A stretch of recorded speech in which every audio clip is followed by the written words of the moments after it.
Hello everybody, my name is Joe Carter and today I'm going to be demonstrating my new solitaire wargame called Iron Coffins. And I've been working on this for a while and I finally got around to finishing it and I'm pretty excited about it. It's been a lot of fun designing and playtesting so far. And so basically you're gonna fight in a Type 7C U-boat starting from July 1940 until July 1943, and your goal is to sink as many enemy allied ships as possible in the North Atlantic and just to try to survive. And there's this game's a little bit different than many of my other solitaire war games. This is also narrative style, but it's a little different because it doesn't focus on individual crewmen or components, U-boat components, equipment. I abstracted that part to basically make the game less complicated and to streamline things, because originally I had tried to do that, to do individual crewmen and equipment like for example rudders and prop screws or prop shafts and what else, like batteries and stuff, but it just turned into a complete mess. A complicated, jumbled mess in the tables book. It just didn't work. So for playability reasons, I had to go ahead and streamline certain parts of the game. So basically your goal, your focus is, of course, like I said, to sink ships, and but to focus on the overall survival of the U-boat, not like an individual captain or commandant or other crewmen. Like I said, that there are many parts that are abstracted, but the game is still quite detailed, and I'm very pleased with the way it turned out. So I guess I can just go ahead and go around and start explaining the different components. And if we have time, I will do one patrol demonstration. So first, let me start. Okay, I'll start here. This is the combat mat, and there's a lot to explain here. Let's see if I can cover everything. You basically here first. This is these are the different zones that you must travel through each patrol. Here's our U-boat Type 7C U-boat counter. And let me again, every video I have to explain that all of my videos of wargame videos that I've done are print and play, and this one is not available yet. I'm still in the process of playtesting, and I'm having a few people also help playtest it. So hopefully this will be available on Wargame Vault as print and play in a few weeks or so. We'll see. It depends on how things go. But this is your Type 7C U-boat counter. You can see that. And this is the U-boat base zone. And each turn you travel through one zone. So here we have Bay of Biscay. So basically you're based in France starting in July 1940. Now, there are a lot of things that are abstracted. I did not include which base, so if you want to house rule your own stuff regarding that, that's great. You can do that. But it's somewhere in France, maybe La Rochelle, who knows. And then you travel through the Bay of Biscay, on your outbound leg, and then here's the transit zone.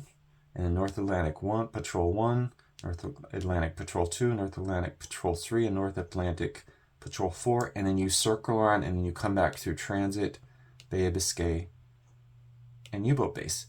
Now, you're not going to have a chance to run into convoys during Bay of Biscay or transit, but there is a chance that enemy aircraft will find you and attack, or enemy surface escorts only. So, okay, so that's that. And up here we have weather.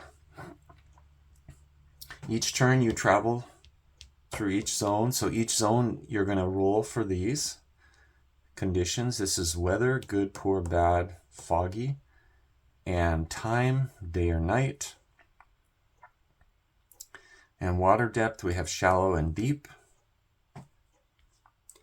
Now, when I say water depth, it affects this mat here, this U-boat depth mat. But it's the overall water depth of the zone where you are. So whatever water depth the zone is, it's going to affect which mat. This is the deep mat, the depth mat, and then there's a shallow one on the other side. I'll show you in a second. So it depends on where you are. I'll explain that in a few minutes. So let's see. We have a U-boat attack depth, surfaced or periscope. You can do night surface attack, or if it's just a solitary ship, you can attack on the surface during the day. And then here we have U-boat attack range, close, medium, long. If there's just a solitary ship, no escort, you're going to, of course, attack from the close range. So, and then here we have the escort box. We have the escort. Let me explain the escorts. There are two types of escorts in this game. Classes of escorts. I said ship classes. One's a DDC. This is a Corvette class, for example, a Flower class Corvette. It's a smaller ship, warship, British. And here we have the DD, which is a destroyer, and this is larger than the Corvette, of course. And so these are the two that you will encounter. You will only encounter one ship, one escort during a convoy encounter. Okay, one of them will be escorting one type. All right. And we have the skill level. There can be 4 skill levels. We have green, average. Each ship has its own skill level. Veteran and elite.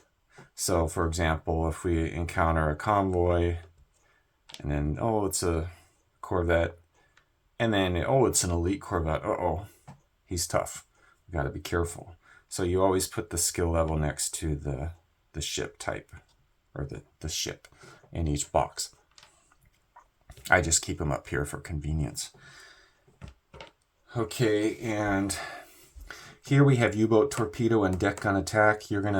These are the torpedo tubes, the bow torpedo tubes of the Type 7 U-boat, and whatever. Okay, let me explain this to you.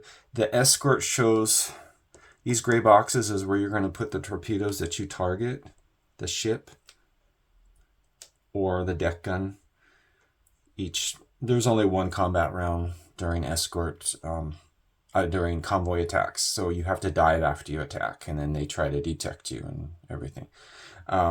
So as of now, I have a gray box for the escort, but the rule of attacking escorts is not in the tables book. I might put it back in later, I don't know, but I just left it on here for now in case I change it later.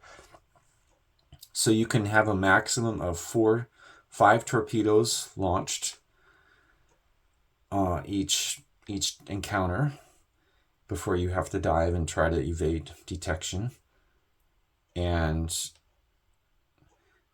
we have the bow tubes 1, 2, 3, 4, and we have the one stern tube number 5, and you can launch all 5 in one combat round.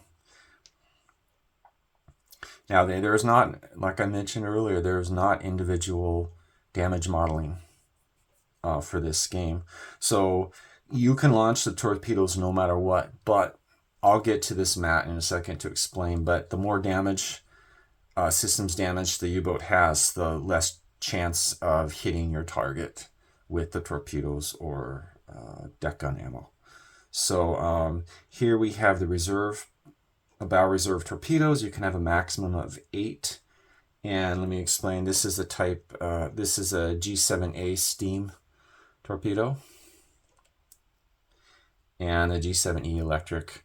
Now, the steam has, during the daytime in good weather, a better chance of being spotted if you attack during the day. And then the G7E has a little bit less chance of hitting its target. So, due to the speed. So, like I said, you have a maximum of 8. You have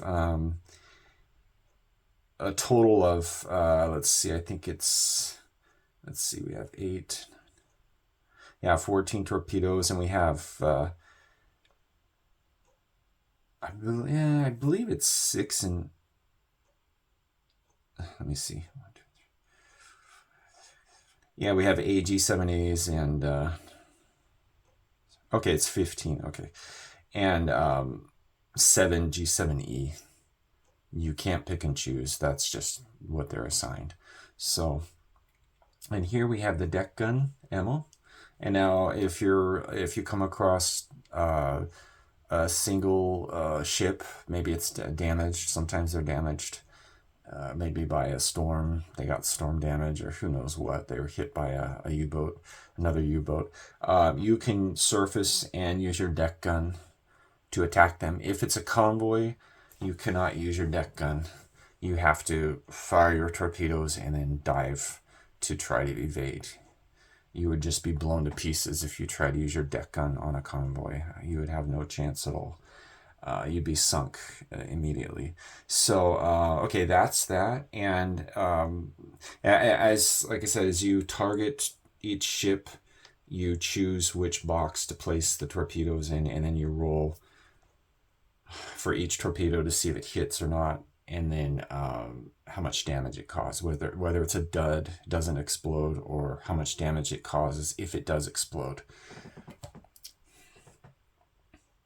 Okay, so each torpedo hit causes a different amount of damage. It's randomized.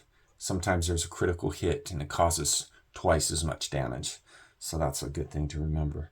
And let's see, for the deck gun ammo, you have a maximum total of 10 ammo units, and you can fire 1 per combat round. So, for example, here's a small tanker, and we fire 2 torpedoes. We don't want to waste too many because it's a tanker. There's a chance it's going to blow, have a critical hit, more of a chance because it's a tanker.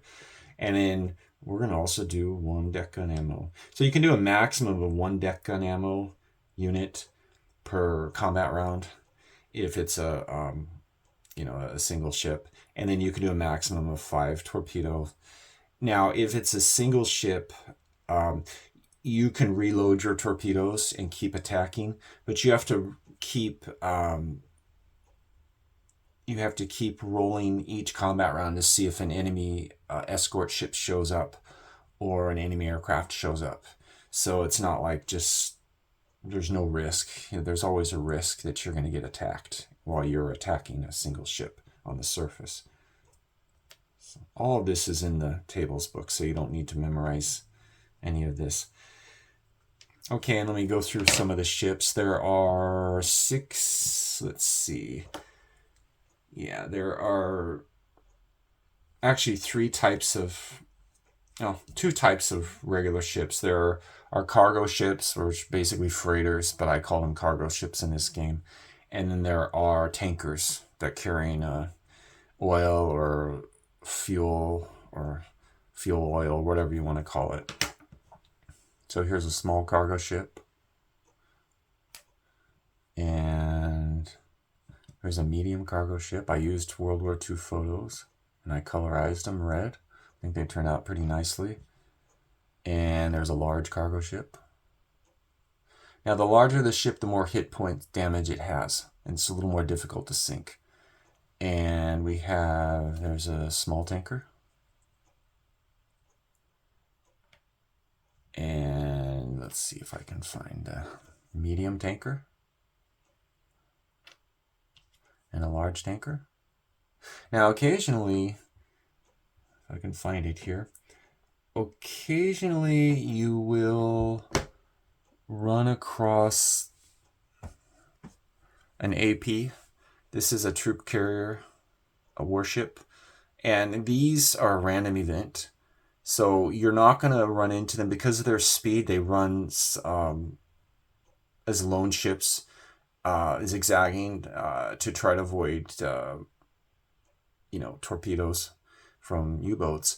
But they run at high speed by themselves, and sometimes you will encounter them as random events. But they are not going to be encountered. These are very large. They're not going to be encountered in convoys. So these are always unescorted and running by themselves. So if you do encounter them, they are difficult to hit and sink. Now, I have not included, not yet, these are warships. Now, I'm going to try to do an expansion to this game covering the North Sea. And like I said, the base game covers the North Atlantic. And I want to try to do a separate expansion covering the North Sea and Type 9. I'm going to also try to add a Type 9 U-boat separately, so we'll see. But in the expansion, I plan on including these ships. This is a CA, this is a cruiser, CV is a aircraft carrier, and SS is a submarine. These will be able to be encountered in the North Sea, basically British warships. And we have a CL light cruiser, BB is a battleship. And I think that covers all the warships, yeah. So I think that's everything. Yeah. So whatever types of ships that you encounter during within a convoy are going to be randomized. So you could actually encounter 4 tankers, but the chances are you're not. Tankers are a little bit less common than the cargo ships, but you could still encounter them. But they're not like, there's not going to be a whole bunch each convoy. It's going to be mostly, cargo ships. So I think that covers that. That's everything. Okay. So if you do encounter a convoy, there's always going to be 4 ships plus an escort. Now, sometimes you're going to encounter a single ship, a lone ship, or you're going to encounter a single ship and 1 escort. It depends. So usually you're going to encounter convoys with 4 ships and 1 escort. That's the most common encounter. But you will also encounter other types of... Now, without going too deeply into the rules right now, if you do, for example, let's say there's a destroyer escort, and then let's say there's 4 ships. This is a convoy, for example. 1 tanker and let's say 3 cargo ships. And then 1 DD escort, and they have their skills. This is just an example. And let's say you launch some torpedoes. We're going to go for the tanker. Tankers are always the juiciest targets. So they're the easiest to sink if you hit them. And okay, we're going to do 2 here and 2 here. So the large cargo we targeted with 2, and let's say 3. So we launch 5 torpedoes, okay? And then we dive. Let's say the small tanker got hit with 1 torpedo. And then let's say these all missed. This is just an example. They probably wouldn't, but okay. So then we dive, and let's say we get depth charged for how many ever combat rounds. But this ship that we hit, no matter how much damage he had, is now going to be a straggler. So we're going to put the straggler counter. Well, actually, let's just say it was the medium tanker. We would have gone after both tankers, but let's say the medium tanker got hit with 1 torpedo. He's damaged, okay? So we're going to put the straggler counter here. And then after we dive, and let's say we evade, we're going to roll again later to see if we can locate the straggler. Now, if we locate him or not, then let's say we locate him after we evade the escort attacks, the depth charge attacks. And then you're going to roll to see if this ship is escorted. Just a single ship is being damaged, ship is being escorted, or there's no escort. Now, you can attack them just like you could with a convoy if they're escorted. If they're not escorted, say they got separated and then they couldn't find him, or they're like, we can't protect you, then you can also surface. You can surface and attack them with a deck gun to finish them off. I did that in my last patrol. I had hit a small tanker and he was almost sunk. It was from a convoy, and then we dove, and then we finally evaded. We took some damage from the escort, but we did evade, and we did relocate him, and he was not escorted. So we surfaced and we blasted him with our deck gun, maybe 3 combat rounds, and we finally sunk him. And so you can do that. We did not waste any torpedoes because torpedoes are quite valuable and expensive for the Kriegsmarine. So your orders are, do not waste torpedoes unless it's absolutely necessary. If you can use the deck gun and it's safe on the surface, then use your deck gun. So, okay, that's that. I think I've explained the basics of this mat. There's a lot to cover here. So I'm trying to cover everything as quickly as I can so this video doesn't drag on and on. All right. And I use these markers. They have the you-know-what flag on them, but this is the official Kriegsmarine flag. I'm not even going to mention this symbol because YouTube has AI censorship. They scan the video, and who knows, maybe they won't approve the video if I mention anything regarding this.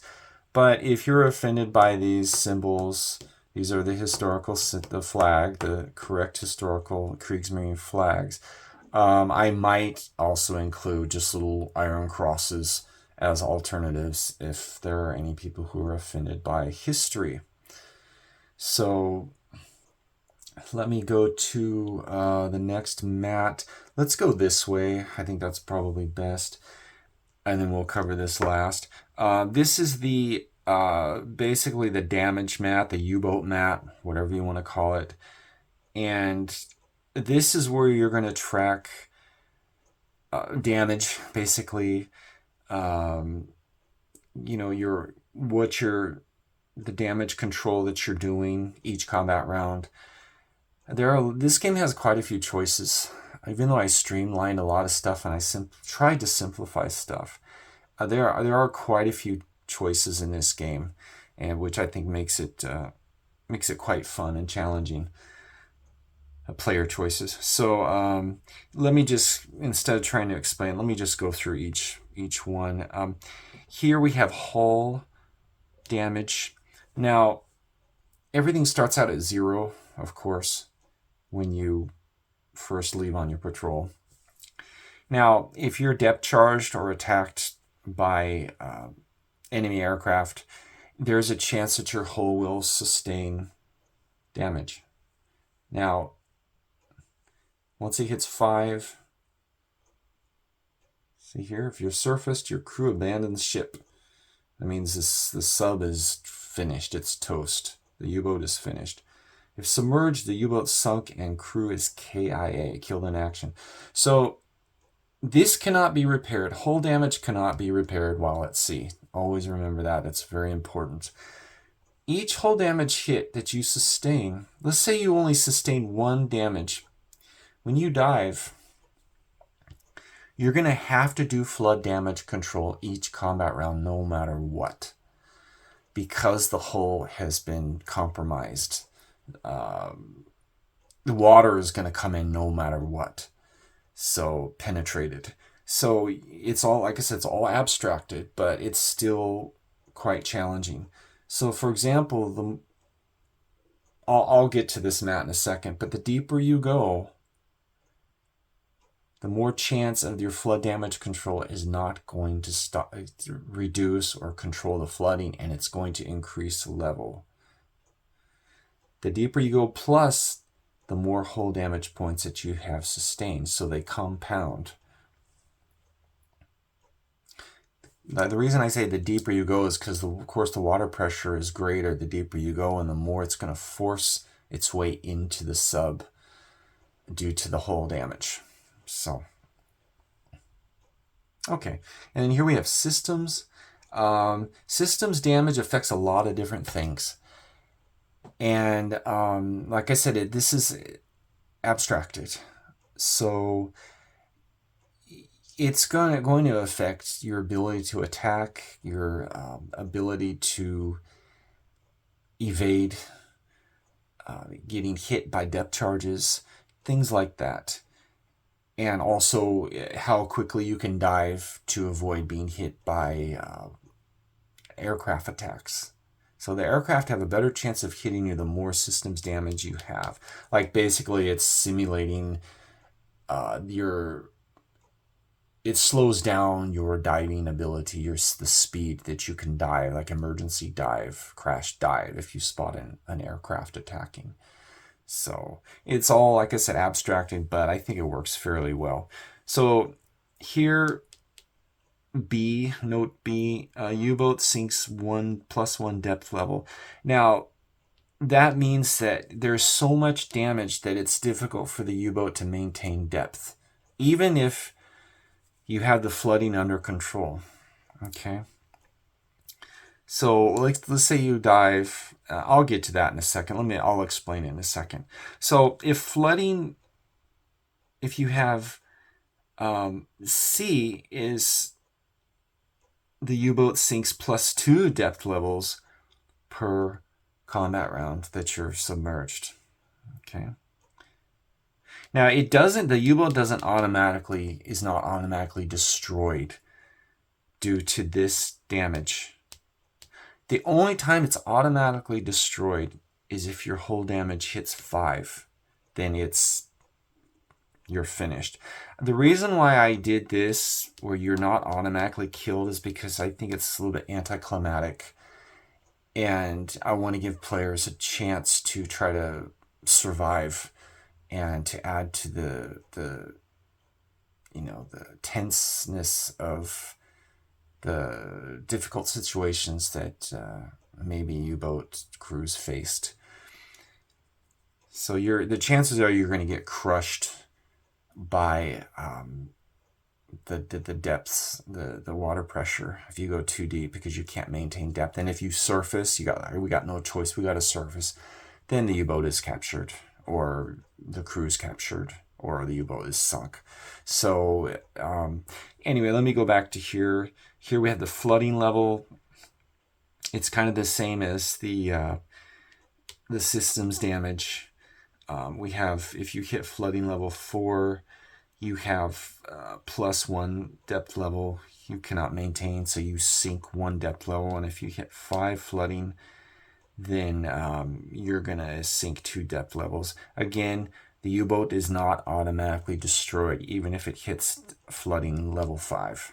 Okay. But you're going to have a hell of a time maintaining depth. There's a good chance you're going to sink straight down and be crushed down to past depth level 7.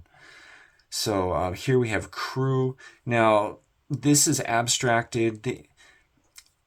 Part of this, it's a little bit gamey. This is not, first of all, let me explain, this is not a simulation I did not want to create a simulation. Even though there's a lot of detail to this game, this is absolutely not a simulation. This is probably less simulation than most of my other print and play games. So it was done for a variety of reasons that I had already explained. So basically, crew level 0 means there are no issues, no injuries. They are the highest state of readiness and capability. And once it starts to drop, then that means that your ability to run the U-boat starts to decline. Okay, the capability of the crew. Let's say maybe it's they're injured. Like I said, it's abstract. Maybe they're injured. Maybe they're just tired. Whatever. So once it reaches 5, the U-boat is not destroyed, but you get, note D, if oxygen level reaches 0, the crew is KIA. Like I said, if it reaches level 5, it doesn't mean you're automatically, the U-boat is lost. But if the oxygen level is 0, then, and it's at level 5, yes, the crew's dead. Okay, so now I'll explain this, Matt, after I finish explaining this. Now, here we have compressed air. Compressed air is used to decrease, I should say, depth. Increasing depth, you're flooding the tanks, and you're not using compressed air. But you are going to use compressed air to pump those tanks out to increase to go decrease depth and go more shallow to eventually maybe even surface. So each combat round that you're going to try to decrease depth, you're going to use one compressed air unit. I call them units in the game. You can call it whatever you want. So, for example, they counteract each other. Let's say you have 5 flooding. That's heavy, okay? The U-boat is filling up with water and you can't maintain depth. You're going to sink 2 depth levels. Actually, let me go back. I'm getting too far ahead of myself here. I'll explain that on this mat. So this is the compressed air level. Now, if the compressed air level ever reaches 0, no compressed air left, and you are submerged, the U-boat is sunk and the crew is KA. You can no longer surface. You're dead. Okay, so always remember that. It's very important. Now we're going to go over here to oxygen. Each combat round that you're underwater, you use 1 oxygen unit. And once it reaches 0, it means you are out of oxygen. Now the potash air purifiers, that kind of is abstracted in here. So for example, you hit 0, and you're going to have 1 crew DP, means damage point. So it's going to go down to here. Now again, like I said, if it reaches level 5, your crew is going to die if the oxygen level is 0, and then the game is over. Okay, I will explain more of these rules when I get to this. I don't want to jump back and forth when I get to this map. Okay, here we have repairing. This is one choice you can make during escort combat, or you can do it even after combat. If you're just cruising along the surface and no enemy, you can attempt repairs, but you're probably going to do it before you encounter any other enemies, probably after you surface, or even if you're, the enemy escort loses contact. You can just go ahead and try to do repairs anytime you want, or even during enemy escort combat. So if you do repair during enemy escort combat, that means you have systems damage, and you're going to try to remove one system's damage point each combat round. Okay. Now, if you're repairing, that makes noise.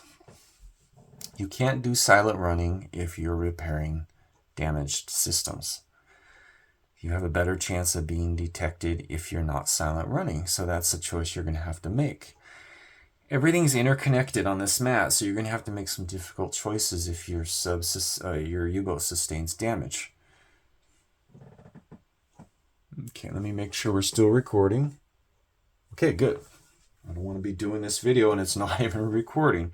So here we have flood damage control. This is another optional choice basically that you have. Now flood damage control means you're trying to control the flooding. The flooding increases if it hits 4 or 5, or sorry, wrong thing, or that's hull damage. So if flooding hits 4 or 5, 4 means you're going to go -1 depth level per combat round, and it's going to go -2 at 5. Sinking. So doing flood damage control means you're trying to prevent it from increasing the flood level, or you're going to actually even try to decrease it. It depends on the die roll. Sometimes it's unchanged, and sometimes it decreases, and sometimes it increases, depending on certain table modifiers. Okay. Now, flood damage control also makes noise, and you cannot do silent running if you're doing flood damage control. Now, remember, you're going to have to perform flood damage control if you're submerged and the U-boat has any hull damage, because the water is going to come in. So that's why the hull damage is so serious. I would probably seriously consider aborting the patrol if you have any hull damage, because it is so serious. It can really endanger the U-boat's safety. It's just compounds so many problems that I would strongly recommend aborting mission if you have any hull damage. So basically next we have silent running. Now actually let me go down to the drain pump. The drain pump is also used to try to pump water to also help control flooding. So the drain pump, whether it's on or off, and the flood damage control both affect how much chance there is of flooding increasing. You can do one or the other. You can turn on the pump and don't do flood damage control, or you can do flood damage control but not turn on the pump, or you can turn on the pump, the drain pump, and do flood damage control, or you can do neither. Now if you do neither, it's going to increase for sure, no matter what. Okay. If you're silent running, you can do silent running even if you have flooding, but the flooding level will increase each combat round for sure. Now, again, if the drain pump is on, it's going to make more noise. So these noises compound.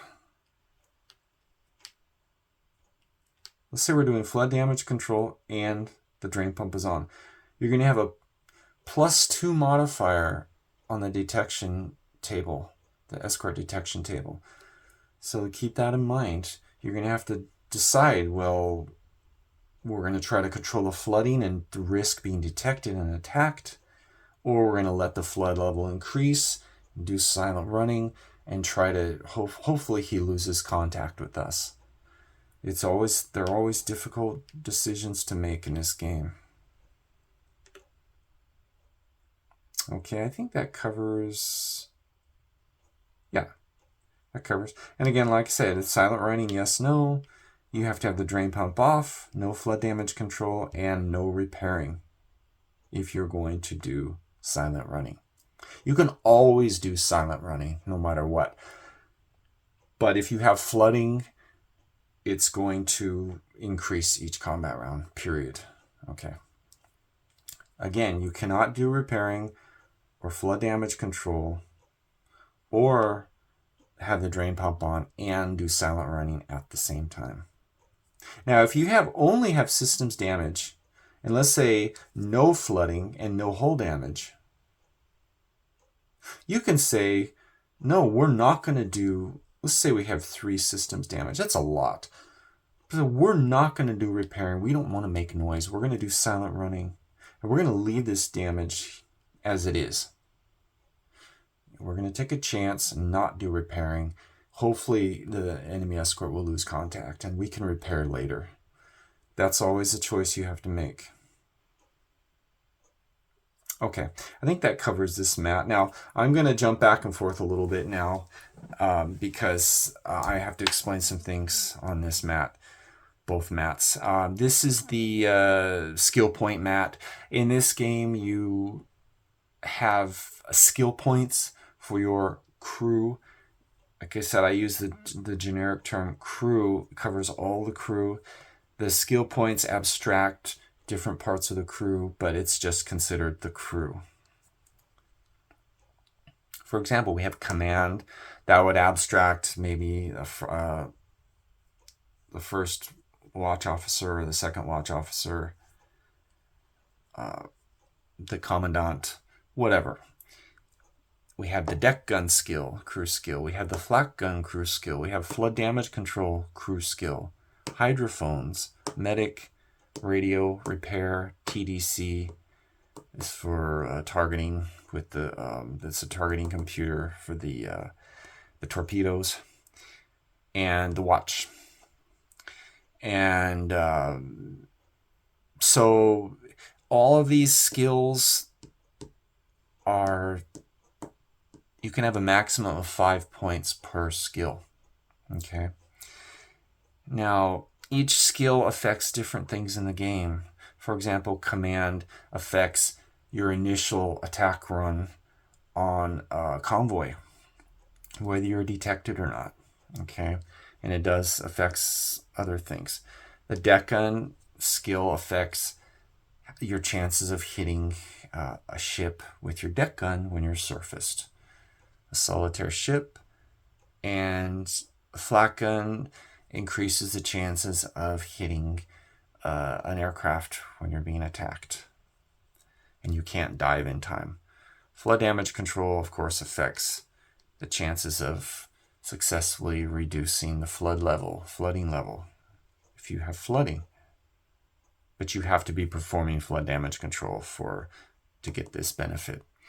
And hydrophones decreases the chances of being hit by depth charges. Maybe the radio man, that would be covering the radio man. Medic, okay, now I'm going to go ahead and explain some other aspects of the game. Now, I'm going to go back here. Now, when the crew is wounded or their readiness drops, you can look at it any way you want. I consider it a mix of both readiness and wounded. So let's say they're wounded. You can use one of these medical supplies units. Okay, we're going to take it off here, put it over here. We used this one, for example. And we're going to roll. Now you can do this anytime during combat.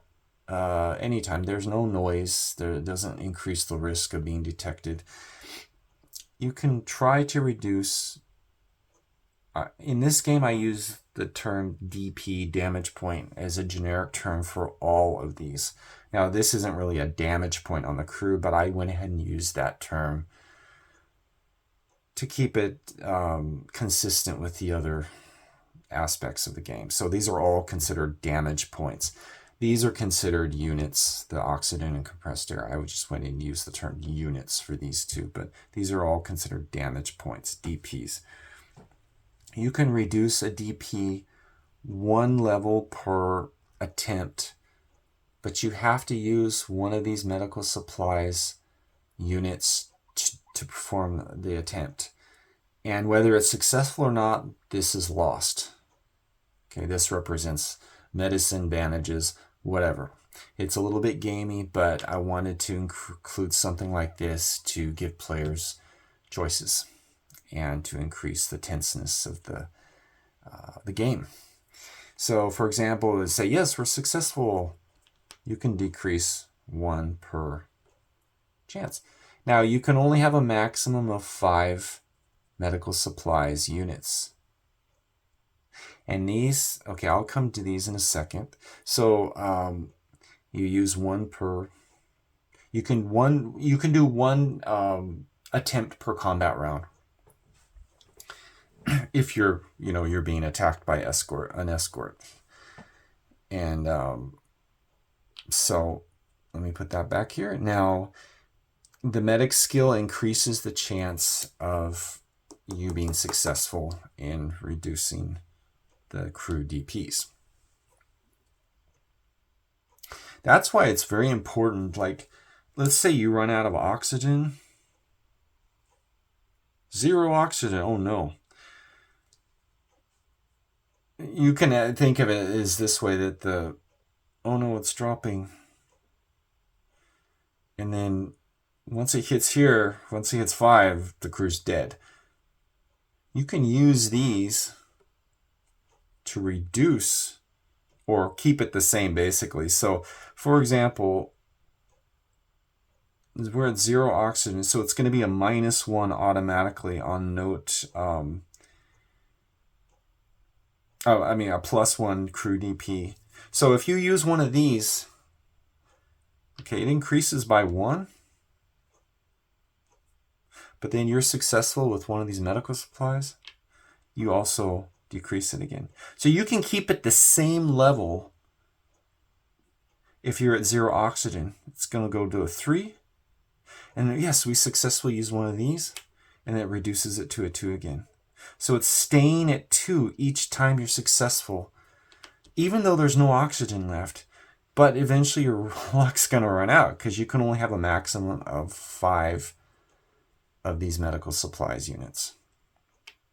You can think of it as they're wearing the pure air purifier masks, the potash, I don't know, the filters that filter out the carbon monoxide. Carbon monoxide, not dioxide, carbon monoxide. So you can think of it any way you want, as abstracted, but basically you can halt the effect of lack of oxygen for a few combat rounds if you do have enough medical supply units. But you won't always be successful. You're only going to have a 50% chance of being successful, I believe. Let me see. I think it's, if you have the skill maxed out at 5, let me double check this. I'm still in the process of playtesting this, so I'm not 100% familiar with. I've been changing a lot of stuff here. Let's see, crew recovery. No, you're going to have a 90% chance if your skill is maxed out at 5, your medic skill, you're going to have a 90% chance of being successful in removing, or basically removing a crew DP. So that's really a very important skill. Here we have radio. The radio is for in case the U-boat, you have to surface an abandoned ship, you're going to have a little bit better chance of crew being rescued. Not much, but a little bit. Repair increases the chances of successfully repairing systems damage. Now, to repair systems damage, each unit requires 1 spare parts unit. Whether you're successful or not, you lose the unit each attempt. But this skill does increase the chance of being successful. Okay, but you only get 5 chances. If you're maxed out at 5, okay, here we go. If you're maxed out, let's say we have 5 spare parts units. You're only going to get 5 chances to reduce systems damage. So let's say systems damage is 5. We're going to use all of these to try to reduce. You're only going to be able to reduce it to 0 once if you're at 5, because it's going to use 1 spare parts unit per attempt. So, okay. Now, we have TDC. TDC is torpedo data computer. Basically, it helps you hit your targets with the torpedoes. You can think of it's in the command room of the sub here, that this is where the skill would be used. And finally, we have the watch. The watch crew skill helps decrease chances of being hit by aircraft attacks. And it also decreases the chances of, I think it decreases the chances of I'm not sure about that, but so this is also an important skill. They're all important. All the skills are important, but you can only have a maximum of 5 each. Now, the game starts out with a maximum of 110 bonus points. BPs are bonus points, and they are used to purchase crew skills or inventory items. Okay. And let me go ahead and do the fate real quick. Now, the fate is... Okay, let me go back. Each inventory item, okay, the first 2, for example, medical supplies and spare parts, to purchase them between patrols, you're going to have to spend 1 bonus point. You earn 1 bonus point per 5,000 ship tons sunk. Okay, you can spend it on these units, these inventory units, or the crew skills. So there, it's not easy to earn these bonus points, but at the start of the game, you can choose the difficulty you want. You can start out with a maximum of 110 bonus points, which means you can max out all of these skills and then max out all of these items. Now, the fate is kind of gamey, but I wanted to include something like this. This means that you can re-roll any dice roll again, but you have to use one of these. These are expensive. These cost 1 bonus point per unit. This costs 10 per unit. So this isn't really a cheat because it is so expensive. But it's a good investment to keep 1 or 2, a minimum 1 or 2 in reserve, just in case a very serious situation occurs and your sub is lost, your U-boat is sunk, whatever. You can use these and maybe it'll change your fate. But I don't really consider them cheats because they are so expensive. So basically, to use one of these, you would have to, unless you start out with 5 in the beginning, let's say you start out with 0 fate units in the beginning, you would have to sink 50,000 tons of shipping to get 5 of these. So per unit, you would have to sink 10,000 tons of shipping. I think, let me see, that's 5,000. No, you'd have to sink 5,000, I'm sorry. Yeah, so it'd be 25,000.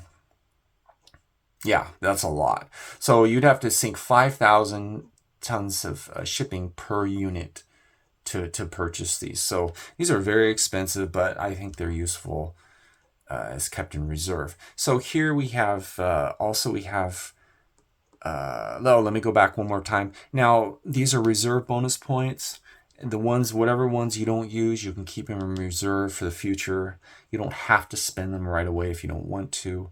And one more thing about crew skills. Now, if the crew suffers a damage point, there's a chance, randomized, that you're going to lose 1 crew skill point. It's not a big chance. I think it's like a 20% chance, 30% chance.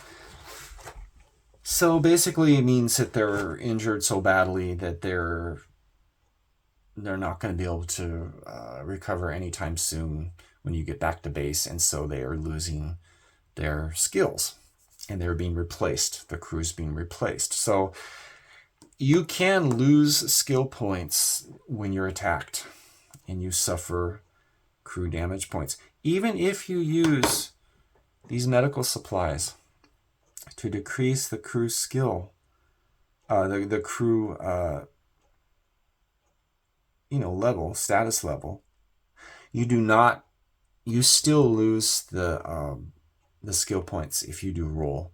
So this does not prevent you from losing the skill points. Okay, I just dumped everything all over the floor. All right, let me pick these up real quick. Okay, I think that explains almost everything. Let's see. Yeah, okay, I just knocked everything all over all over everywhere. Let me go ahead and put these back real quick. One other thing I need to explain is the medals. Now, like I said earlier, there's not a really specific crew. Specific crew is not. What am I doing here? Okay, I'm trying to talk and do this at the same time. There are not specific crew members in this game because it's abstracted, but there's an optional rule where you can track the individual careers of your commandants. They cannot be killed during combat, the commandants. Okay, if they're killed, the only way they can be killed is if the U-boat is sunk. That's it. Or they're captured or whatever. They're surfaced and then they're captured by an enemy escort. But you can track the individual commandant, his ship tonnage sunk. They can perform a maximum of 8 patrols and then they're replaced. That has no effect on these crew skills. Okay, this is just like a little optional side rule that you can do if you want to track the commandants. And then the medals can be tracked, earned and tracked depending on the tonnage sunk. And these are attached to the current commandant. If he sinks a whole bunch of tonnage, okay, he's going to earn a bunch of metal. This is a U-boat war badge, for example. You perform 1 patrol, and then you get that. But let's say he earns a bunch of medals. He did really good. He started in 1940, and let's say it's 1940. 41, the end of 41, and then he's transferred to a training post, a training assignment. All these medals are going to be removed, and then the tonnage sunk is going to be reset. Okay, you're only going to track the total. You can track the total tonnage sunk of the U-boat separately if you want, each commandant or the total tonnage sunk. You don't have to track the individual commandant's tonnage, but you can, just to compare with the historical commandants. It's your choice. But the medals are removed, and then the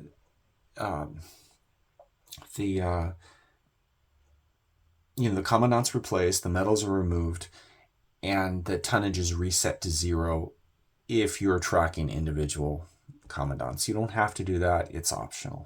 So just a little extra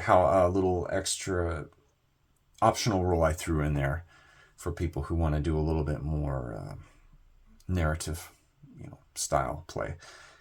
Let's see. So finally, I think we're done here. we're going to go over here. This is the U-boat depth mat. Now this mat is used to track the depth of the U-boat during combat. And I'll show you both sides. Depending on the attack range, let's say you evade initial detection and you can attack, okay, a convoy or an escorted ship. And this tells you the depth, starting depth level, depending on the range of your attack. That means you're given more time, depending on how far away you attack, to start diving. And then you'll go a little bit deeper if you attack from farther back. If you attack on the surface, you're going to be on the surface, okay?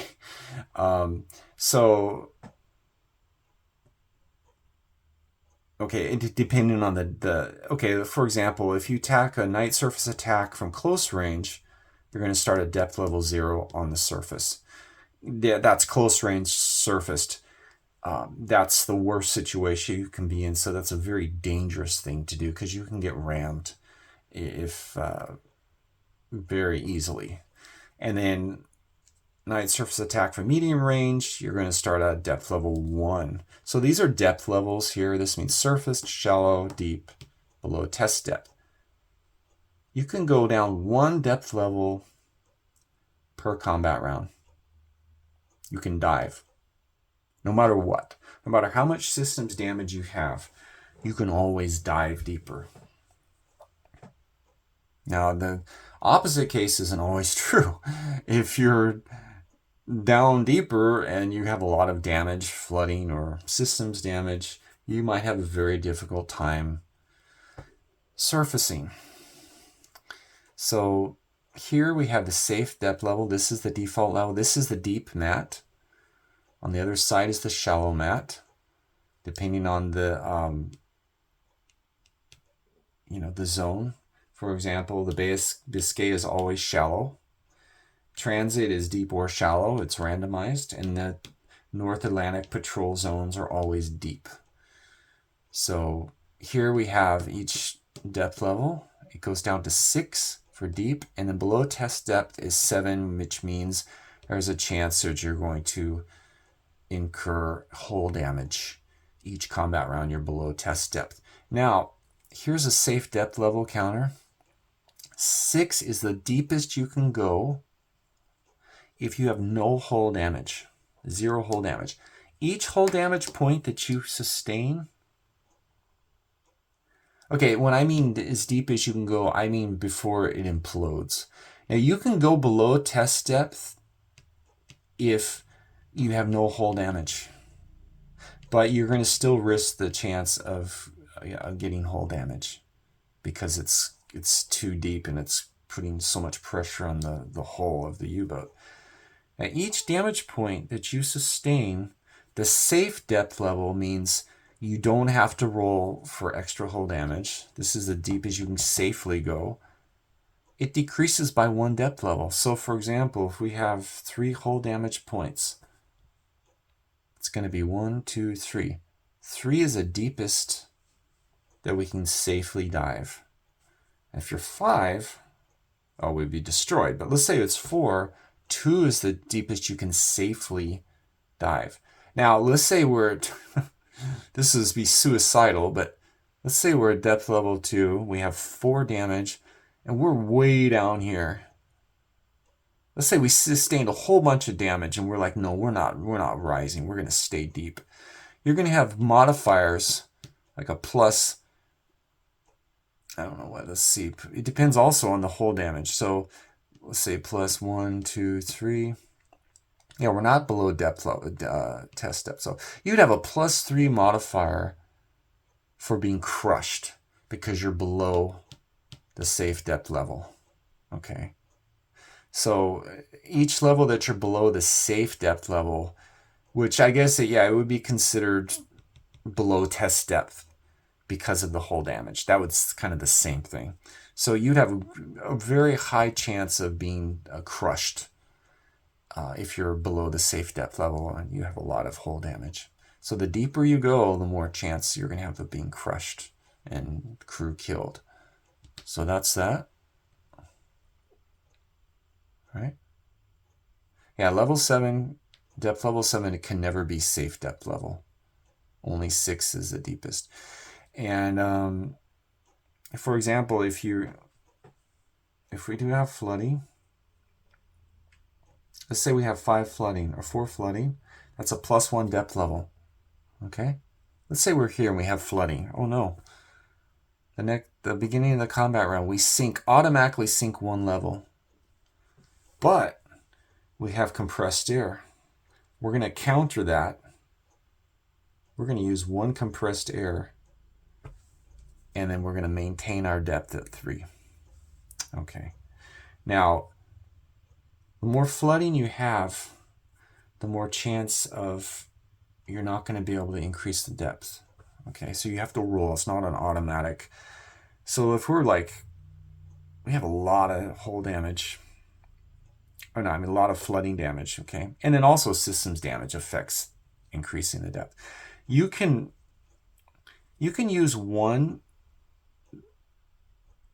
unit of air, of compressed air, okay, to try to maintain your depth if you have flooding or a lot of systems damage. Now,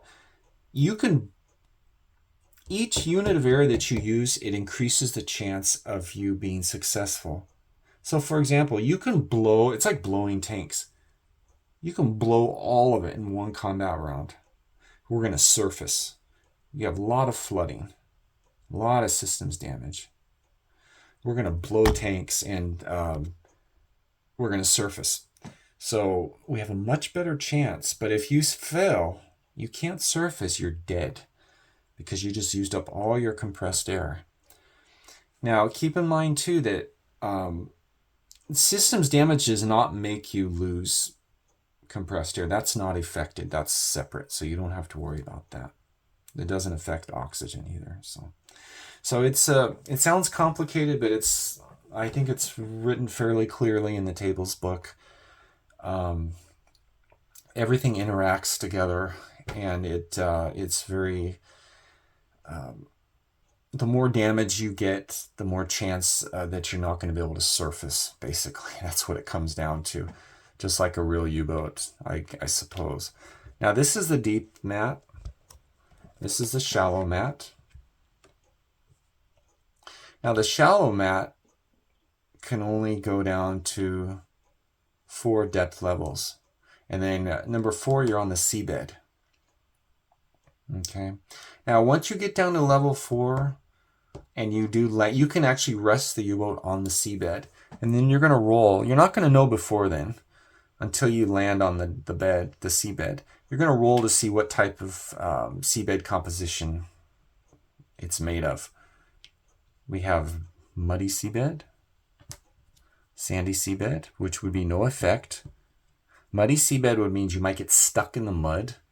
You know, like the old game Aces of the Deep, the PC game. You get stuck on the bottom and you can't get out. You have to keep attempting to. And then we have rocky. Now, if it's rocky, it means you might incur damage when you set down on the seabed. Now, you can only encounter shallow, like I mentioned. It's always shallow in the Bay of Biscay. And it might be shallow during transit. I think it's about 50% chance.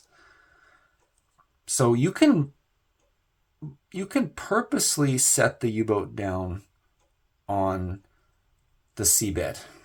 Now, if you have a lot of flooding, let's say the U-boat starts to sink, you can't control the depth because of the flooding, okay? And then you comes to rest. At least you will not be crushed by depth. Not yet. Now, there's a chance you'll still be crushed if you start incurring a lot of hull damage, and then this starts to decrease your safe depth level. But you can actually rest on the seabed, and you can attempt silent running. Now, you're going to get a -1 modifier if you're doing, even if you're not doing silent running. Like, let's say, for example, you're not going to be moving. The U-boat is like stuck. It's like, it's not moving. It's just sitting there resting on the seabed. And then that escort up above is trying to detect you and drop depth charges on you. Now, you can, if you do silent running means there's no drain pump on, no repairing, no flood damage control. But you also get a -1 modifier just because you're sitting on the seabed. The electric motors are not running. The props, the props aren't spinning and you're not moving. The electric motors are quiet, they're shut down. So you do get a -1 modifier for detection. So that's good. But there's a chance that you're going to get stuck on the seabed and you won't be able to surface. Especially if it's mud, So there's a positive, there's a benefit to resting on the seabed, but there's also a risk. Sometimes you'll have no choice. You'll just sink down to the bottom, like in the movie Das Boot, and you will be trapped down there.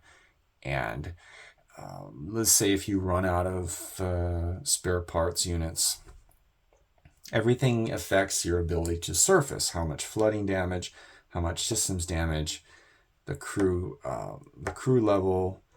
Everything works together. How much compressed air. The more compressed air, let's say you're stuck in the mud. You're trying to get up. Oh no, we have flooding. The more compressed air you blow in one combat round, the greater chance you have of surfacing. Now remember this, even if let's say the escort up above loses contact, combat ends, you are still stuck down here and you still have to roll no matter what. Each combat round, I don't want to say combat round, but each round until you're surfaced, whether or not there's an escort present, you still have to roll to surface. The combat may have ended, but you still have to, work your way to the surface. And you can increase depth a maximum of 7 levels in one combat round. If you blow all of your, okay, let's say 7, no damage. You blow 7, it would be, let's say, we blow 6. No, we'll say 7. We were at 11, we blow 7. You can surface all in the same combat round. You can increase 7 depth levels. But remember, diving, you can only go deeper 1 per combat round. But if you blow your tanks or use however much compressed air, you can increase as many as you want, hopefully, all in the same combat round. So that's like considered blowing your tanks, releasing a lot of compressed air, whatever. So I think that covers that. This sounds complicated, but it's really not. I'll try to demonstrate. Probably not. Yeah, not in this video. I'll have to make a separate video. So I think that covers just about everything. Here we have, this is the enemy ship status. Each ship has, this is like number 1 ships, 2, 3, 4. These are the types. So we have a small cargo, a medium cargo, large cargo, and each one has a systems and flooding damage points. And this is the tonnage and whether it's sunk or not. Once systems damage hits the maximum, any additional system damage becomes flooding damage. Now, if the flooding damage reaches maximum, the boat sinks. The ship sinks.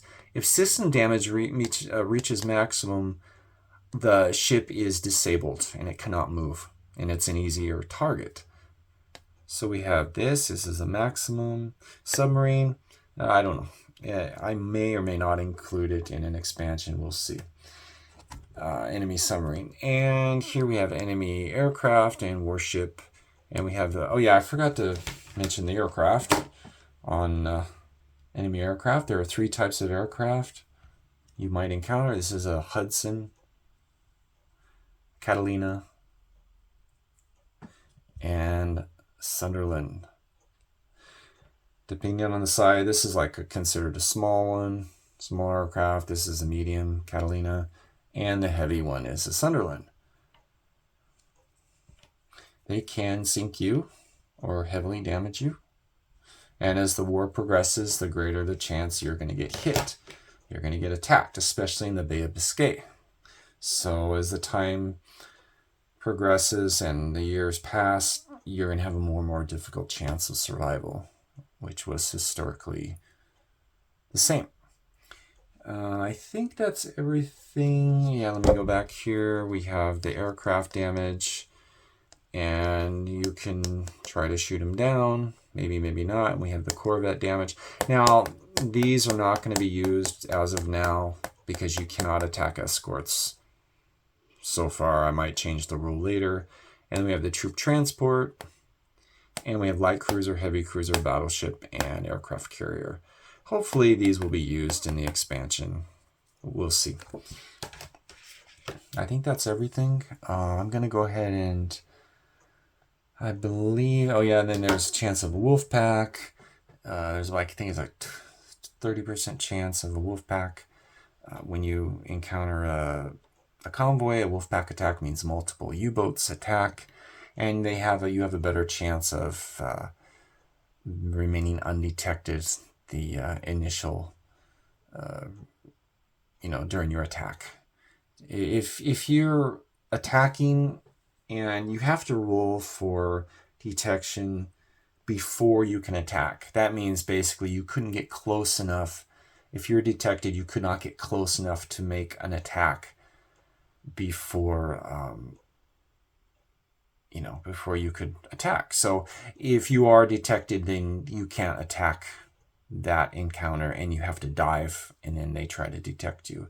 But if you're not detected that first initial detection check, then you can go ahead with your attack on the convoy. Okay, I think that's everything. And then finally, last but not least, this is a patrol log. This is per month. You patrol each month. And it starts out in July 1940 and it ends in July 1943 at the latest. And then these are the ships sunk and the tonnage. You can track a total of 8, or if it's more than that, which probably won't be, you can extend it down to here. But you have here the patrol tonnage sunk and the total tons sunk. And you can record 8 patrols per sheet, which I think is pretty good. And I think that's just about it. The game is a lot of fun. It's difficult because there's so many different combinations of things that can happen, and there are a lot of modifiers. Let me go ahead and show you. This is the tables book as usual. This is a tables-based game. This is the heart of the game. You follow the tables through alphabetical numerical order, and there are notes telling you where to go next. And there are about 13 pages of tables, which is not a whole lot for my games. It's average. And we have, like, for example, the ship. You're going to roll for each type of ship that you encounter, and then the tonnage. The tonnage is also randomized per the ship size. They're not all the same tons. There's a total of...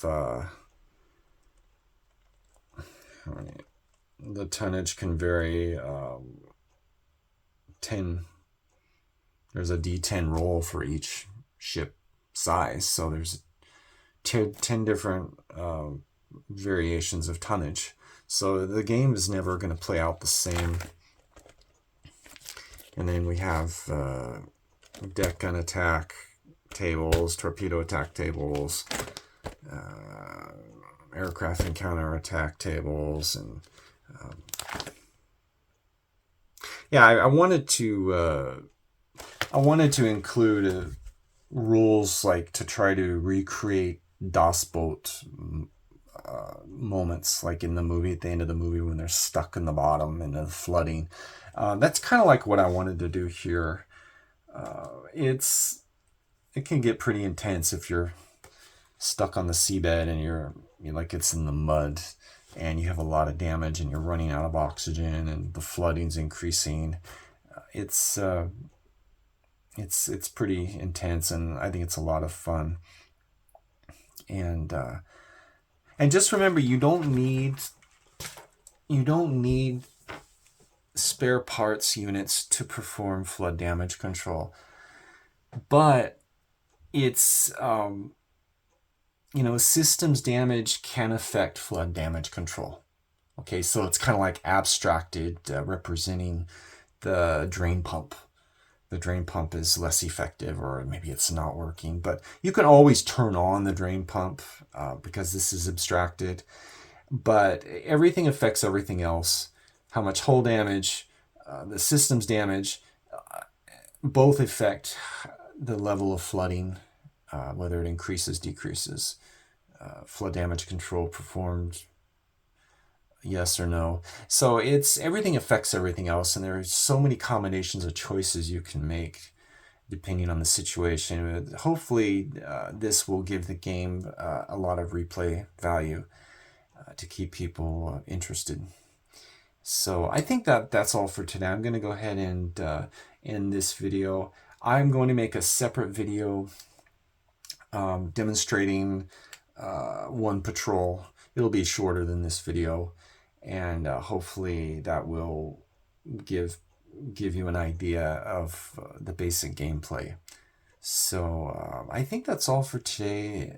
Thank you for watching, and I'll talk to you next time.